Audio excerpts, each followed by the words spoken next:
सिद्धू मूसेवाला की मौत के बाद गाना रिलीज होते ही मकबूल। आखिरी गाने में क्या पैगाम दिया, कातिल ने एतराफ़ भी कर लिया।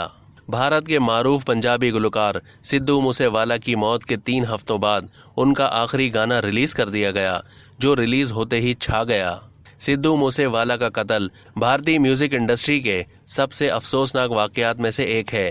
पंजाबी गुलकार को 29 मई को पंजाब के जिला मानसा में हमला आवारों ने कत्ल कर दिया था और इसके बाद से सोशल मीडिया पर आजहानी गुलकार को याद करते हुए ट्वीट्स और पोस्ट की भरमार है।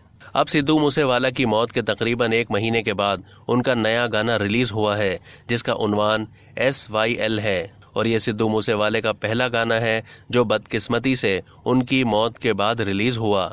इस गाने को खुद सिद्धू मूसेवाला ने गाया, लिखा और कंपोज किया और गुज़िश्ता रोज जैसे ही ये गाना रिलीज हुआ तो मद्दाह जज्बाती हो गए। गुलकार के नए चैनल पर उनके नए गाने को कलील वक्त में करोड़ों लोग देख चुके हैं।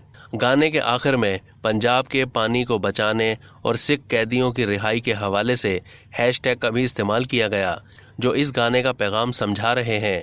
मदाहों की जानिब से सिद्धू मूसेवाला की याद में जज्बाती तबसरे किए जा रहे हैं। सार्फिन का कहना है कि लेजेंड्स कभी नहीं मरते। दूसरी जानिब गैंगस्टर लॉरेंस बिश्नोई ने भारत के मारूफ पंजाबी गुलकार सिद्धू मूसेवाला के कत्ल की मंसूबाबंदी करने का एतराफ़ कर लिया।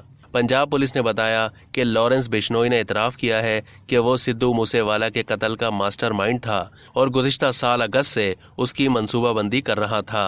अब तक के लिए इतना ही। मज़ीद मालूमात के लिए डेली जंग के YouTube चैनल को सब्सक्राइब कीजिए और फेसबुक के पेज को भी लाइक कीजिए।